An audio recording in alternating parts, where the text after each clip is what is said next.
Jayanilo, sorry, sir, one sec. Jayanilo Prema Tanda Karuna Pracho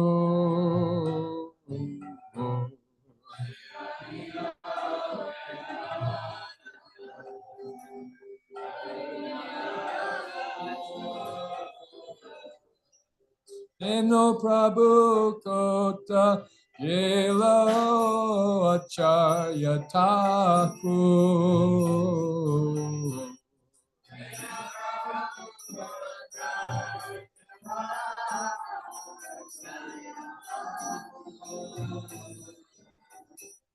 the kind soul who brought the treasure of pure Krishna praying.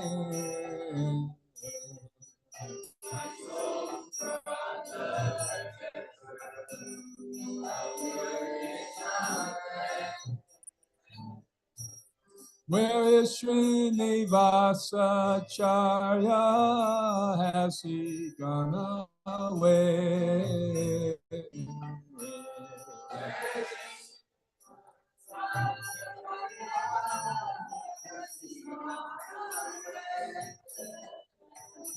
Kaha Mora Swarupa Kaha Sanatan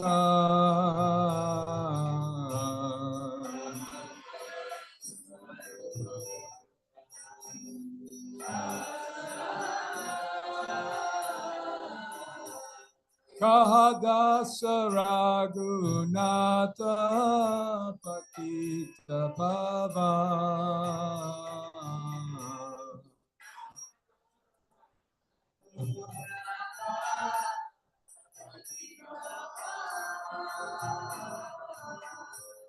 My Swarup and Raghunatha Rupa Sanatan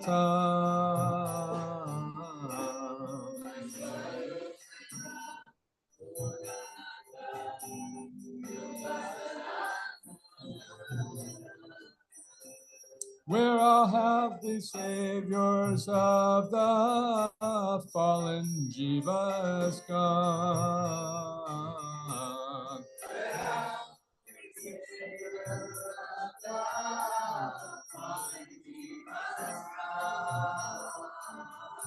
Kahamura Patta Yuga Kaha Kavira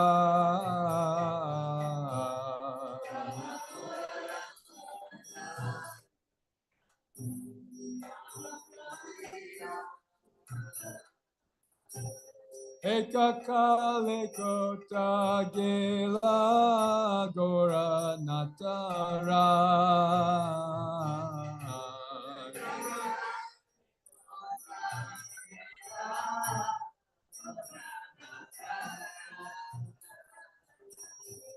Raghunath and Gopal Bhatta Dasa Kavira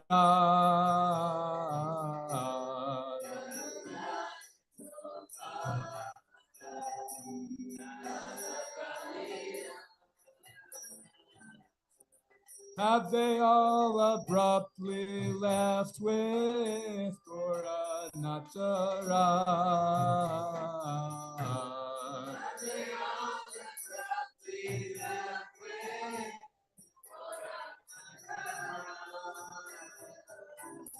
Ashane Kutibo Nata Anale Pashibo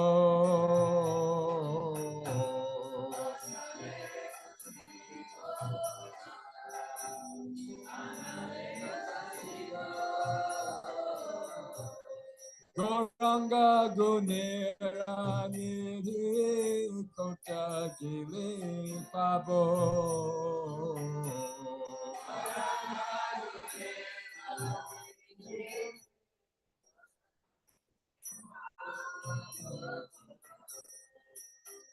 I'll pound my head on a boulder or walk into fire.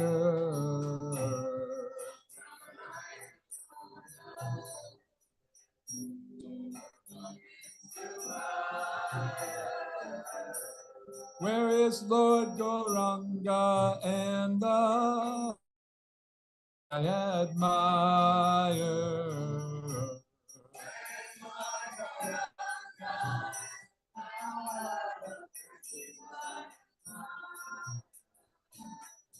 Hey Sangha Sangira Sangye Jai Koi Lobila.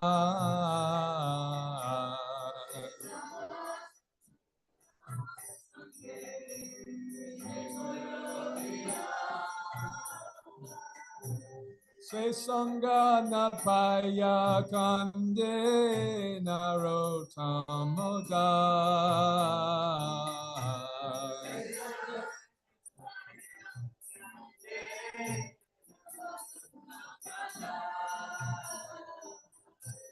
Lord Gauranga and his cohorts have all disappeared.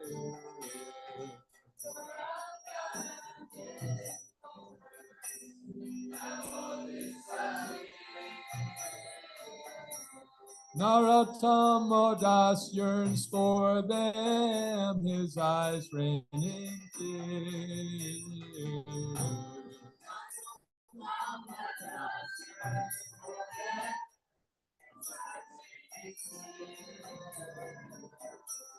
Hare Krishna, Krishna Krishna, Hare Hare, Hare Rama, Rama Rama, Hare Hare.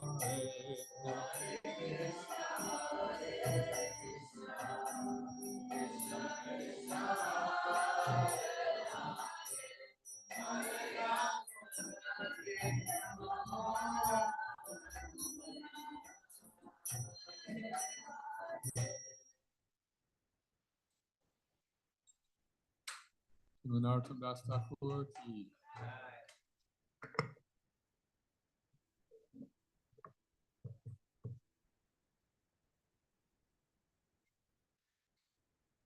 Om Namo Bhagavate Vasudevaya.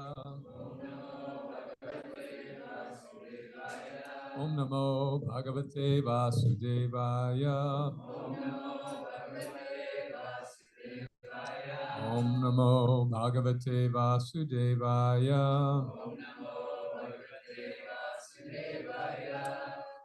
Together, please.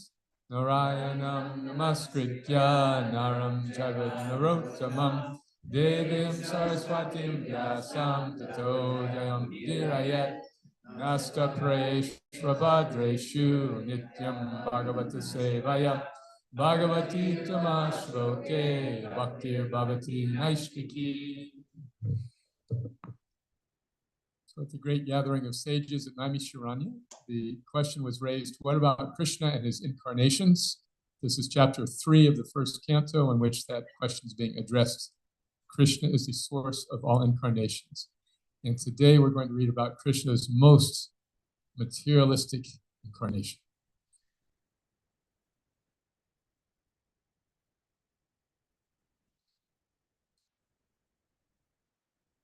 Yasya Vayana Sangstanai Kalpito Loka Vishtaraha Tadvai Bhagavato Rupam Vishuddham Sattva Urjitam Yasya Vayava Sangstanai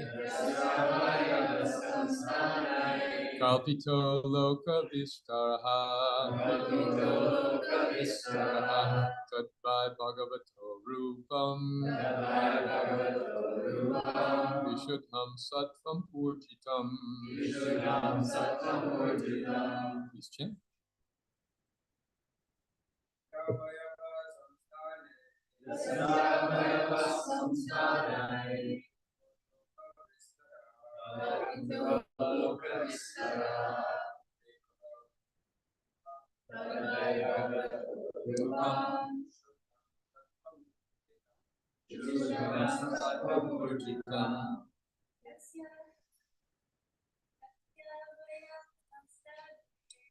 Yasya samsthanai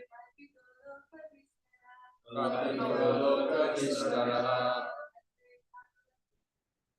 Karnai bhagavato rupam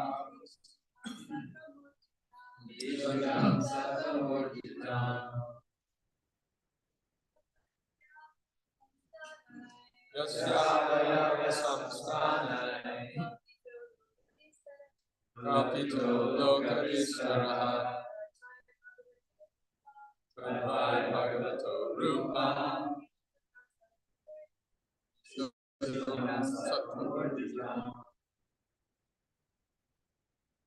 One.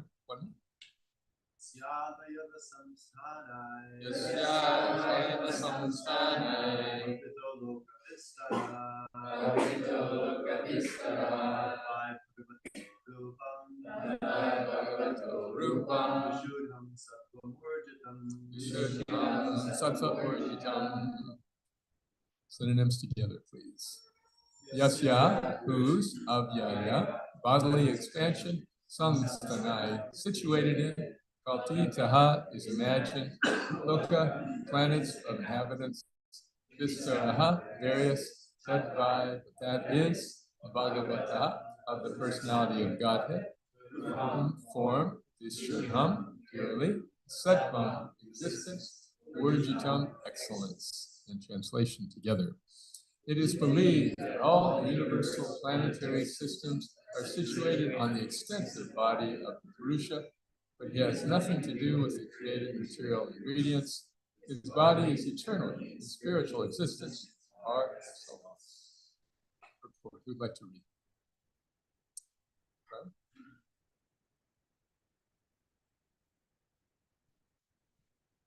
The conception of the Rat Rupa or the Visvaya Rupa of the Supreme Absolute Truth is especially meant for the neophyte who can hardly think of the transcendental form of the personality of Godhead.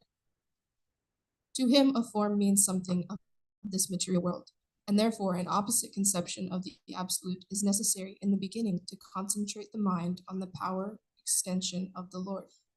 As stated above, the Lord extends his potency in the form of the Mahatattva, which includes the material ingredients. The extension of power by the Lord and the Lord himself personally are one in one sense. But at the same time, the Mahatattva is different from the Lord. Therefore, the potency of the Lord and the Lord are simultaneously different and non-different. The conception of the Virat Rupa, especially for the impersonalists, is thus non-different from the eternal form of the Lord. This eternal form of the Lord exists prior to the creation of the Mahatattva, and it is stressed here that the eternal form of the Lord is par excellence spiritual or transcendental to the modes of material nature. The very same transcendental form of the Lord is manifested by his internal potency, and the formation of his multifarious manifestations of incarnations is always of the same transcendental quality, without any touch of the Mahatattva. There once was a hippie who lived in a tree. So Prabhupada turned him into TKG. Anyone knows who TKG is? Tamal Krishna Goswami was a very dear disciple of Srila Prabhupada, who was raised by liberal Jewish parents in the ghettos of New York because they wanted to expose him to full cultural experience, which he got. Getting thrown into the dumpster every day after school was his general experience growing up. So I grew up a very tough New Yorker, very strong, very intelligent. And then he announced everything, went to live in a commune in California, and Prabhupada came there and chanted. He came out of his tree and became his disciple. So he was Srila Prabhupada's one of his very best leaders. So Prabhupada asked him to establish centers first in California, and then sent him to Europe, and finally to India, and then to China. In all these places, he pioneered Krishna consciousness. So he was a very strong, sincere, powerful devotee. Turmoil Krishna Goswami, they used to call him. Because wherever he would come in, he would shake everything up. So later in his life, he mellowed a lot. He was a very dear friend of mine. So anyway, in his early days in Los Angeles, as the leader of this fledgling little temple, he was kind of bossing everyone around a bit. And Prabhupada called him to his room and he said, so Krishna is enjoying in the spiritual world. And over in one corner, he lies down as Mahavishnu. And from Mahavishnu come countless universes as he exhales, and they come back in as he inhales. And in each universe, there are so many stars and then planets. And in one of these tiny universes, there's one little planet called Earth. And on Earth, there are so many countries, and in every country, so many cities. And in this one country, and there's one city called Los Angeles, which has so many neighborhoods. And in this neighborhood of Los Angeles, there's so many houses. And here's this one house with many rooms. And in this room is sitting one devotee named Tamal Krishna, who is thinking, I am very important.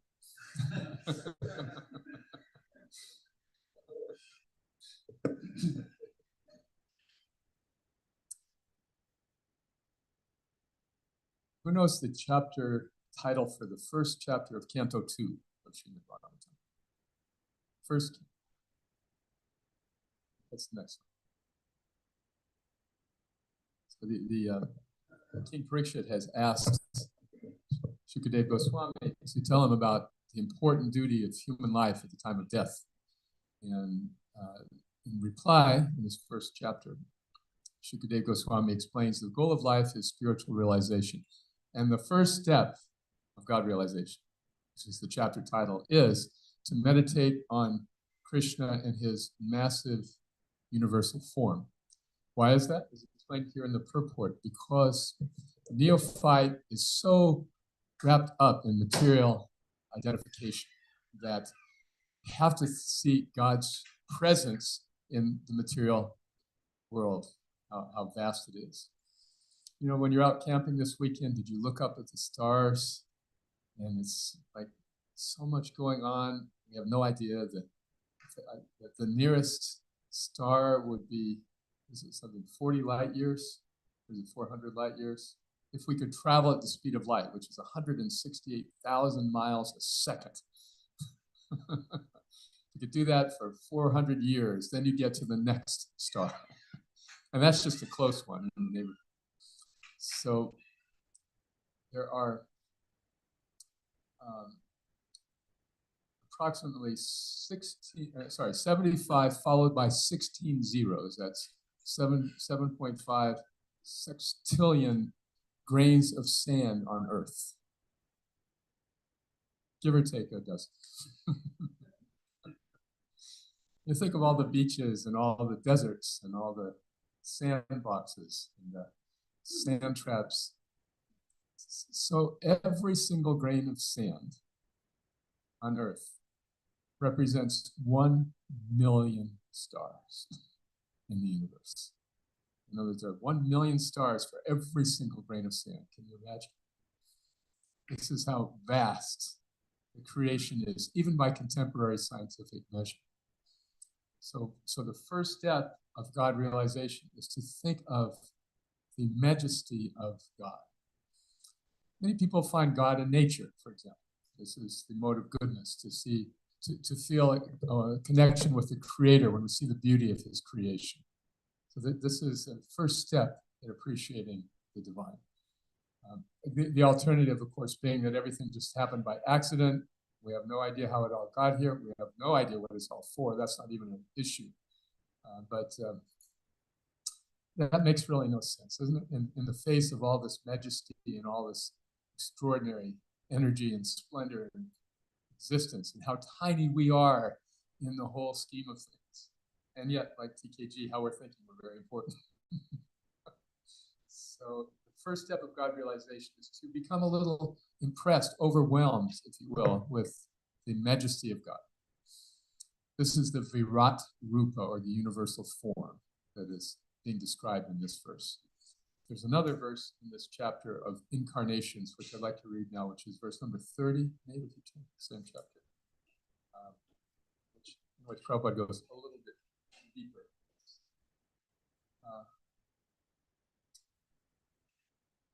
So we'll just read the translation. The conception of the Virat or the universal form of the Lord as appearing in the material world is imaginary. It is to enable the less intelligent and neophytes to adjust to the idea of the Lord's having form, because actually the Lord has no material form. So it is not that Krishna has this form of the universal or Virat Rupa. That is a way for us to conceive of him. You can't offer a garland to the Virat Rupa. You can't offer prasadam to the Virat Rupa, although I think sometimes we sort of do that.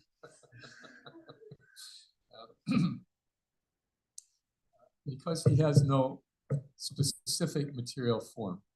Let's read the purport here. You want like to read the short purport? Okay, go ahead.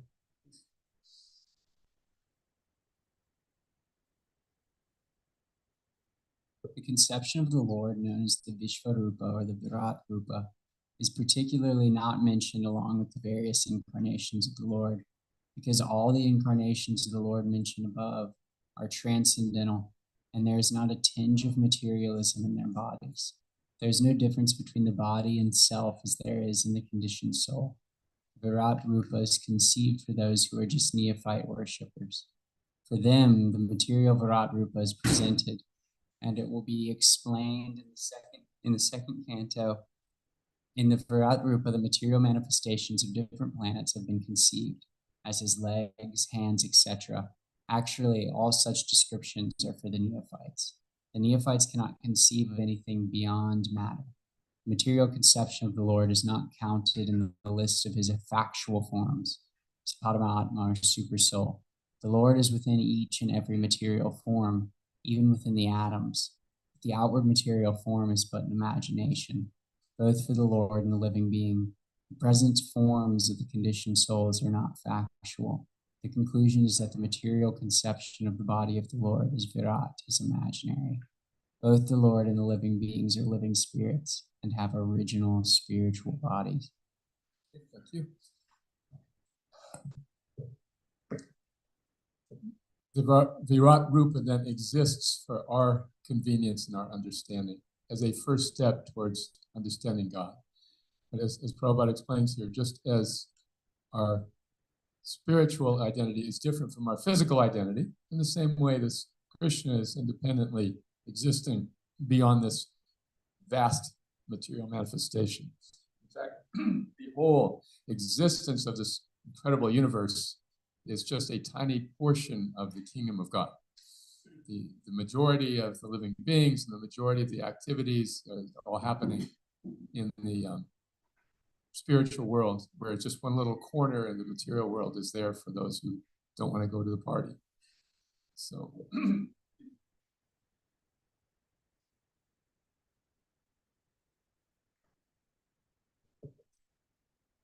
so the question then is, what is our relationship with this universal form? What is our relationship with matter in this world? The Bhagavad Gita has 5 subject matters. Anyone remember what are these 5 subjects? Ishwar, God, okay. Living entity, Jiva. Karma. Well, okay, let's time would be a good next one. And then Prakriti, Prakriti, matter. And then finally, karma, which is the relationship of the living being with matter. Okay, so all of these are eternal except one. Which one is that? Karma. In other words, karma is pliable, is changeable. Time always exists, material nature always exists, God and the jiva always exist, but interaction with matter is transitory, it's always changing. So that's why the universal form has relevance to beginners on the path of bhakti, because it identifies our interaction with that which we can really tangibly see with our material senses. I think on Friday, you were talking about Manu amongst the various types of avatars. And in the bulk of this chapter, we'll be reading about specific incarnations of Krishna, which, as Prabhupada explains, are not like physical bodies. We have a physical body and a spiritual soul. There's no difference between the body and the soul of these various avatars. But the material energy presents a great challenge for the spiritual being because it's like a fish out of water. It's not really where we belong. So Manu, one of the avatars, gives this book of instructions called Manu Samhita, how to deal with the material energy. However, it's on a very high platform. It's not really meant for those who are not deeply engaged in traditional Vedic life for generations. That was the beauty of India prior to the Western incursion, that people just lived in the villages and they were happy. They lived in the villages. They had all they needed in very simple ways. And the life did not change much from generation to generation. This was going on for millennia. In fact, even about 15 or 20 years ago, the annual survey of happiest countries in the world, guess which one was number one? It wasn't India, it was Bangladesh. Bangladesh, right. Bangladesh, which is the poor neighbor of India, formerly part of India, divided by the British, subject to so many civil wars and so much political turmoil and natural disturbances. They get more hurricanes than Florida. But poverty-stricken, flooded, all kinds of problems. But the happiest country in the world. Why? Because people had what they need. They had a way of life. They had a very simple existence. And there was not a lot of cause of anxiety. So this was the context for the Manu Samhita, that you could apply these higher teachings and instructions within the context of this simple life. People try to apply them now in this very complex society. Then it is different. It's not easy to make a connection. The sorts of experiences that we have in this world, in our society, make it necessary to practice Krishna consciousness in a more simple way. We don't need to try to impose a lot of cultural values in our understanding of how to deal with the material world. We do need to understand, however, that the material world is not really where we belong. So it's majestic, it's huge, it's overwhelming, it's incredible. Naturally, it inspires our curiosity to understand, how does God work? What is he like? What is the scope of this majesty? We naturally want to see and experience and understand this. In the Bhagavad Gita, an entire chapter is dedicated to the subject of the universal form. What chapter is that? Chapter 11. Yes, so chapter 11 takes place after Arjuna has been convinced about Krishna's divinity. In chapter 2, chapter 3, chapter 5, he's skeptical. Krishna's not even talking much about his own position. But by the time he comes to chapter 11, Krishna has introduced himself as the Supreme Personality of Godhead, the source of everything, Aham Sarvasya Prabhavo. So Arjuna is now ecstatic, he's convinced. Param Brahma, Param Dhamma, Pavitram Paramam Brahma. Krishna, you're the Supreme Spirit. And all the great sages have said this about you, and now you're even saying it about yourself. Krishna has to say it about himself because he can't say it about anyone else. Like when Krishna would wake up in Dwarka in the morning, first thing he would do is meditate upon himself, because who else could he meditate on? As Prabhupada says, that does not mean we should wake up and meditate on ourselves. We should meditate on Krishna. So now Arjuna is seeing Krishna in this new light. He's not his friend, he's not his charioteer, he's the amazing, vast origin of everything. He says, Krishna, could I see this universal form of yours? This is how the chapter begins. He says, Krishna, could you please show me the scope of your majesty in creation? This could be taken as a little bit of a test. Srila Prabhupada once suggested that if somebody claims to be God, we say, oh, thank you, could you show me your universal form? A devotee tried this once with us in person. He said, you have to have divine vision to see.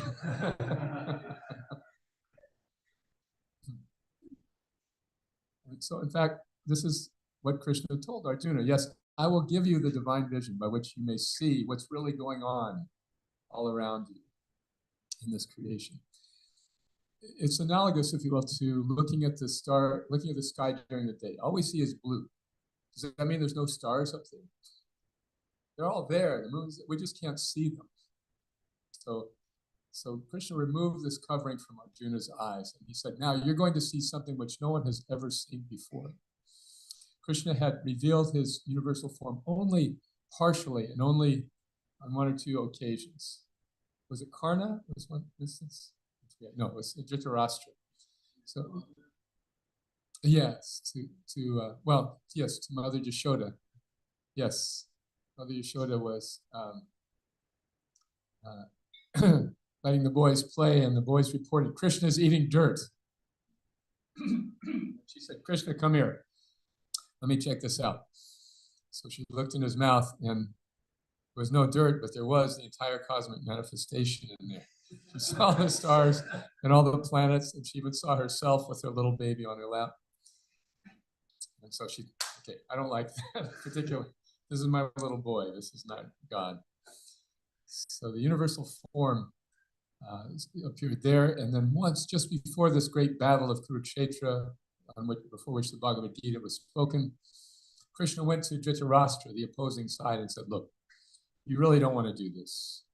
Why don't you just give my friends, the Pandavas, give them 5 villages, and you have the rest of the world.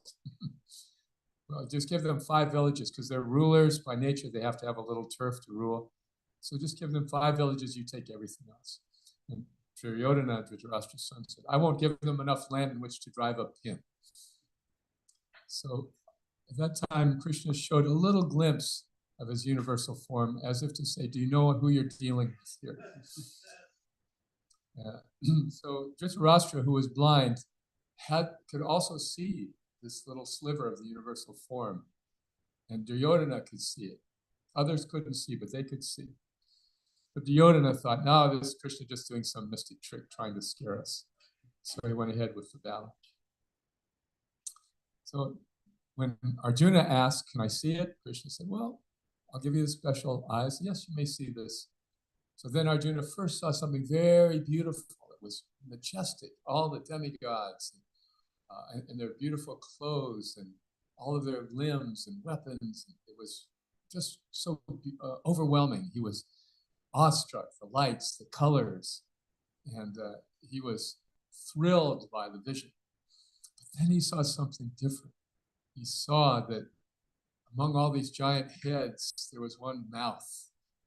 This mouth was huge and open and emanating fire. And everyone he knew and everyone in the world was rushing into this mouth. And that scared Arjuna. All of a sudden, his mood changed from awe and reverence to fear.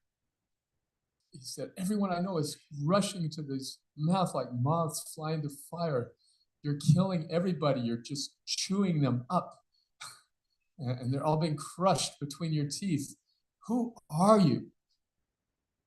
So in this different, very different mood, Arjuna then hears from Krishna, Kalosmi, I am time. Time I am, destroyer of the worlds. This was the verse from the Bhagavad Gita quoted by Robert Oppenheimer when the first atomic bomb was exploding.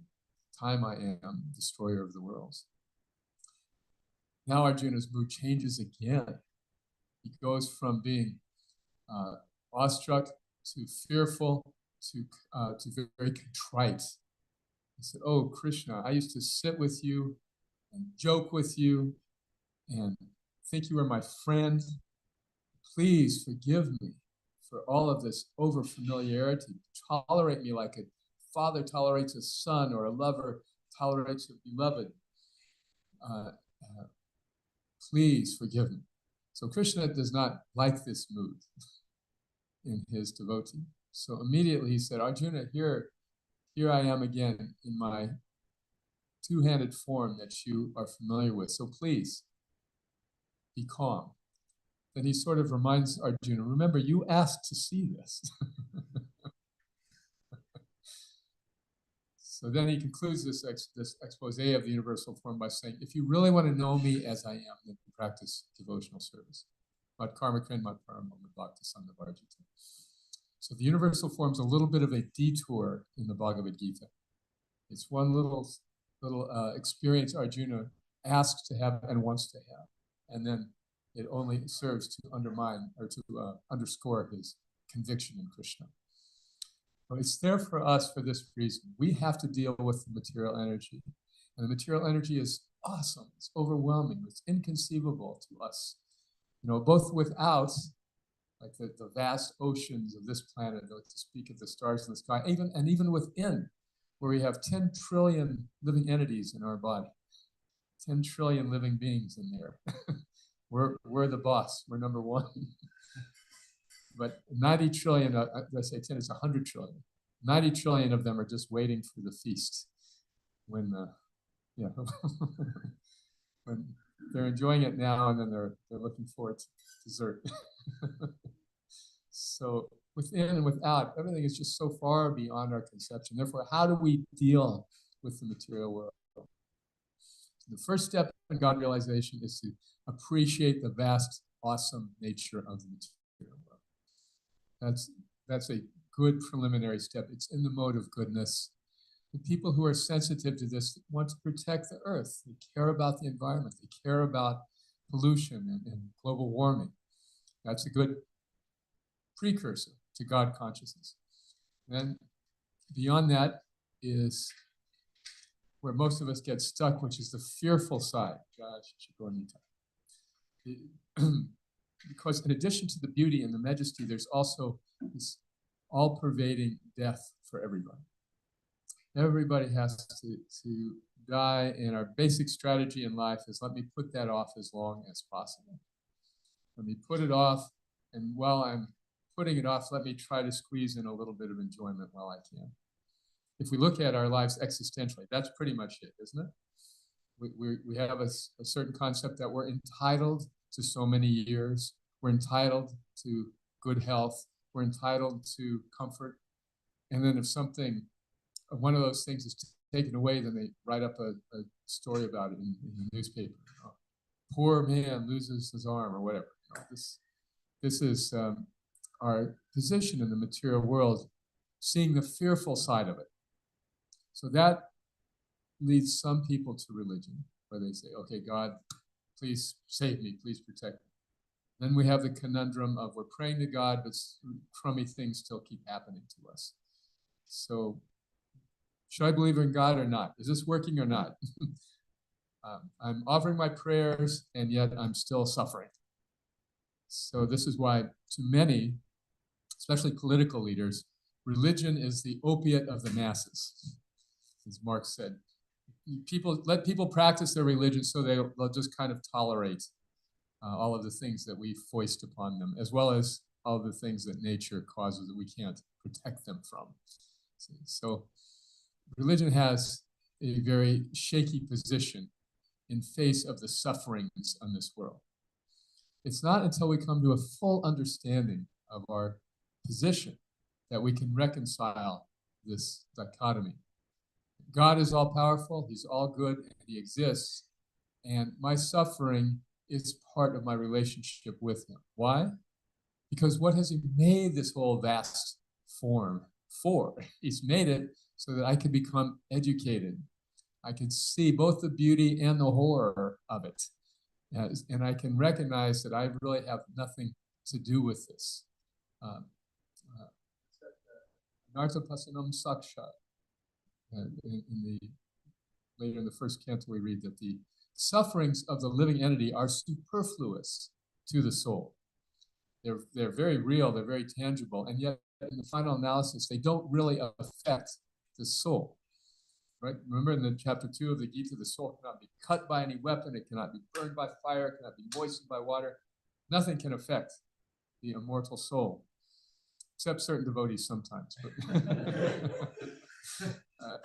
No, even that, nothing can truly affect the immortal soul.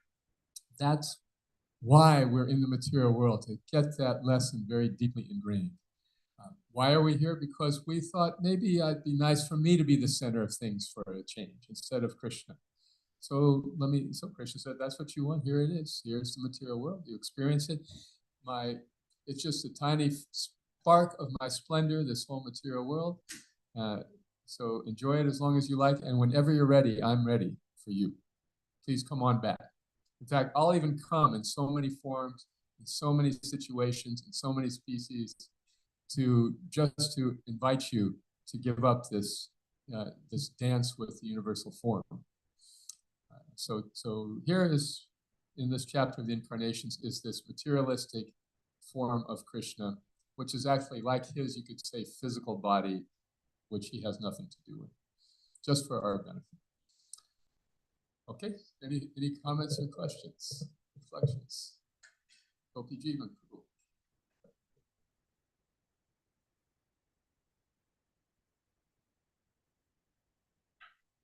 Thank you so much for the class, Prabhu. One thing in the purport that very early on in the purport, text 3, that really stood out for me.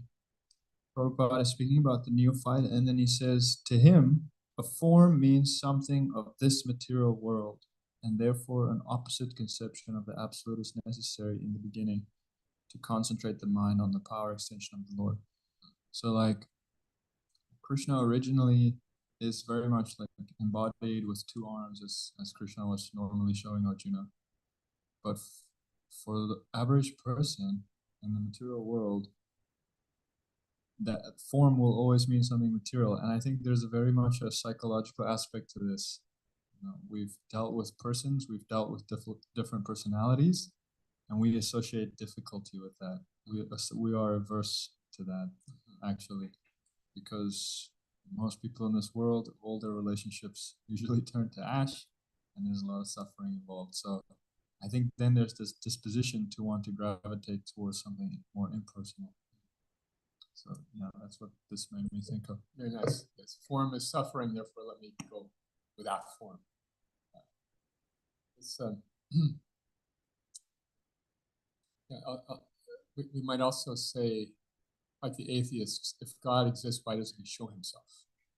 If he just appeared for a moment, then everybody could believe in him and we wouldn't have any more conflict or doubt. Oh, okay, that's God. But he is showing himself all the time as a universal form. We just don't get it.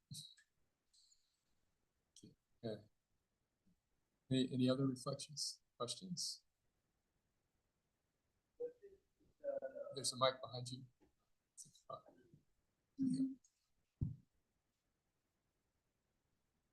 In the material world is imaginary. The conception of the universal form of the Lord is appearing in the material is imaginary. What does he mean by that? Yeah, the material world is real, but the idea of the universal form is imaginary. In other words, it's the concept of God meant to help a materialistic person get an initial idea of God's majesty and his power. So that, yeah, there's no planet of the universal form. There's no deity of the universal form. Just an aggregate of all material creation can be seen as the universal form. He's not playing somewhere. Sorry. Yeah. Years ago, Jimi Hendrix came out with an album. Was that Axe's Bold as Love? I think it's called, where the cover was the universal form with him at the head. Yeah, not like that. Yeah. He didn't make it to 30, so anyway. So much for the universal form. Advaita Prabhu and then Briha. Oh, okay.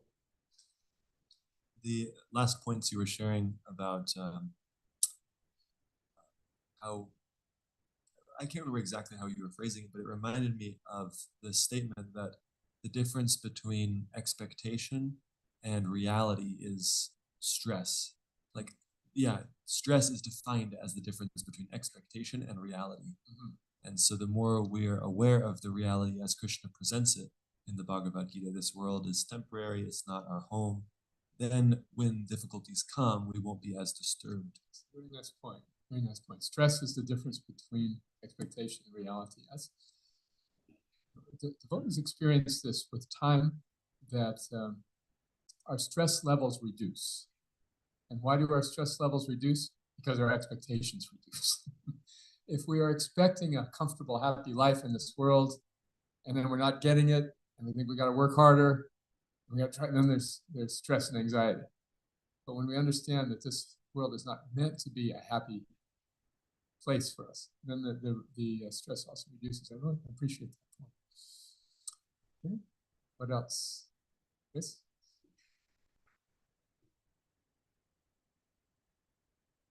I feel like there's this contradiction with the universal form that I don't fully get. On one hand, it's for neophytes and people that think that matter is all there is. And I'm like, sweet, perfect, that's me. I can learn something from this universal form. But then on the other hand, it's like, we don't get it.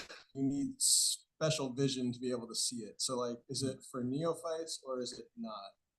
No, it's for neophytes. And the second canto of the Bhagavatam has elaborate descriptions of ways to see God in nature. The rivers are his veins. The mountains are stacks of his bones. The trees are hairs on his body. Just to try to help us conceive of a person behind all of this material expansion, existence. It's not just happening by accident. That's the main thing. It's great, sweet, okay. But how did it get here? Am I going to even bother with that question, or am I just going to enjoy it? So the foolish person says, I don't want to even worry about that. Let me just enjoy it. Okay, we got a couple. Jackson? Oh. What about when we look into the eyes of a painting of Krishna or of a deity, and we feel that awestruck, just bliss? How is that related to this description of the universal form, where we're seeing a material essence that we're receiving something far beyond our capacity to derive? This is a very good question. In other words, can God appear in matter as a deity or as a painting? Is that actually Krishna? And the answer is yes. Or in sound. This is discussed in the 10th canto of Srimad Bhagavatam. If sound is material, can God appear in the sound? And yes, the answer is yes. By the intent, the devotion behind the sound or the painting or the deity. And this is a vehicle for us to express the devotion and to also commune with Krishna, even with our blunt material senses. Universal form, though, is a different.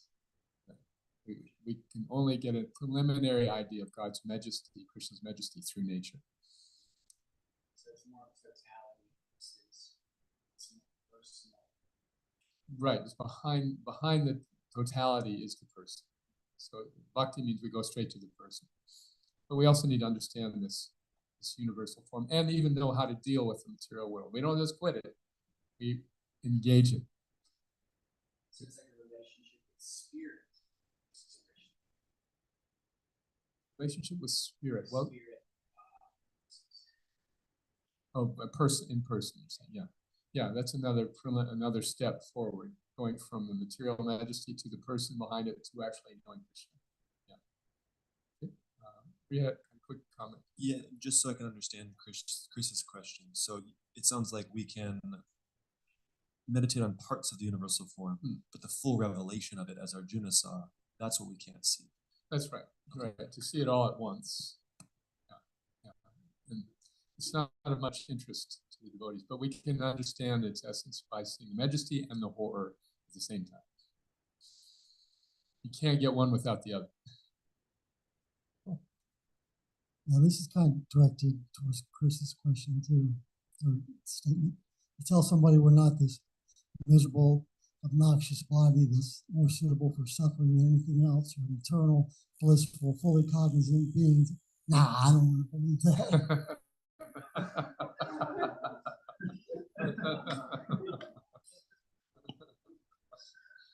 That's right. That's good. Good. What a task we have to convince these foolish people that there is a higher enjoyment in life. Okay, other thoughts?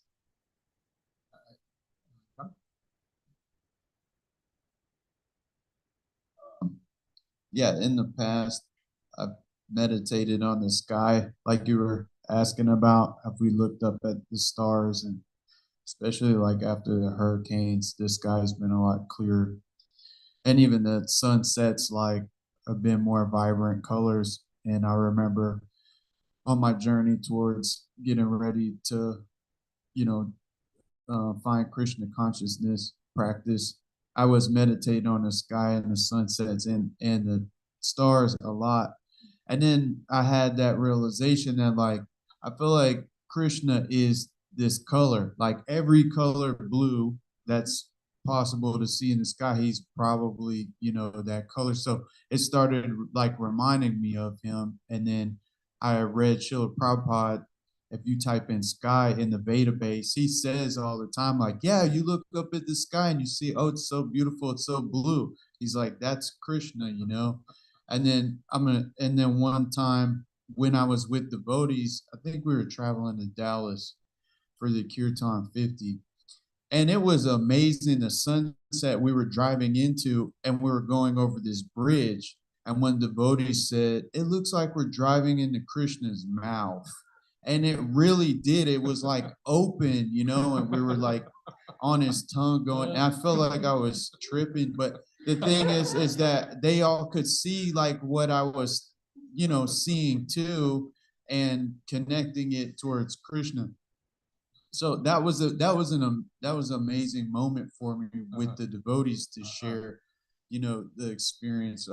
But my question on that is yes, sometimes now, like further into understanding japa practice and what we're supposed to be thinking of as far as our thoughts on Krishna is like, maybe you shouldn't be thinking about these beautiful sceneries and sunsets and mountains. You need to be focusing like on Krishna, I guess, in his pastime. So is there some point where we start to disconnect, like even from the beauty of nature, and then after that, then what are we connected to, the words in the Bhagavad Gita or something? So very good question. So there is beauty in this world. There is incredible beauty. And how do we deal with it? There's so many resources in this world. How do we deal with it? So imagine you had $1 million. You had $1 million, in your bank account, and you're still driving a 1972 Toyota and eating ramen noodles. Okay? I mean, does that make any sense? You say, okay, I got $1 million, but I'm not using it. Okay? So the majesty, the resources, the beauty of this world are like $1 million for us all, but we don't know how to use it until we understand that it's Krishna's energy and meant to be used in his service. When we use it in his service, then that's the perfection. So the sunsets are beautiful, the oceans are beautiful, and we see the person behind them. Therefore, they remind, just like a parent might have little baby shoes from their child's infancy, and that just reminds them of the child. It's not the child itself, but it reminds them of the child. So learning how to use this world is the task of the devotee, the challenge of the devotee, the way that we connect. And we talk about expectations, like we all have expectations to live a life in this world. We have to live our life in this world. And so what do? We use whatever is there, whatever opulence, whatever beauty, whatever talents, whatever resources, we use them for Krishna. Very happily, very joyfully, knowing that we're just engaging this beautiful material energy in Krishna's service as a way to pass the time in our prison sentence in this world while we're stuck in matter. All the time knowing behind all of this is Krishna, and at the end of all of this is Krishna. And that's an expectation that we are entitled to have, because it's not only stress-free, it's full of bliss. All right. All glories to Prabhupada. Prabhupada. Bhagavatam.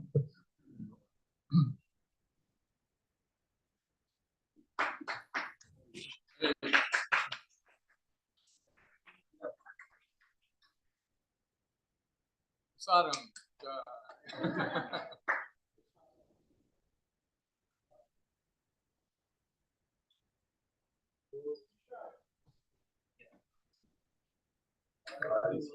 Ignorance, in every sense, grows in the sea of death and birth. Of the senses of the young, rarely can be overcome. While the soul is struggling on this earth, Krishna is so merciful, he helps us regain control. Leaving the hands to happy and sky. Let us take with me a step, calling out to the request. Radha Krishna, Chaitanya Gita, Radha Gita.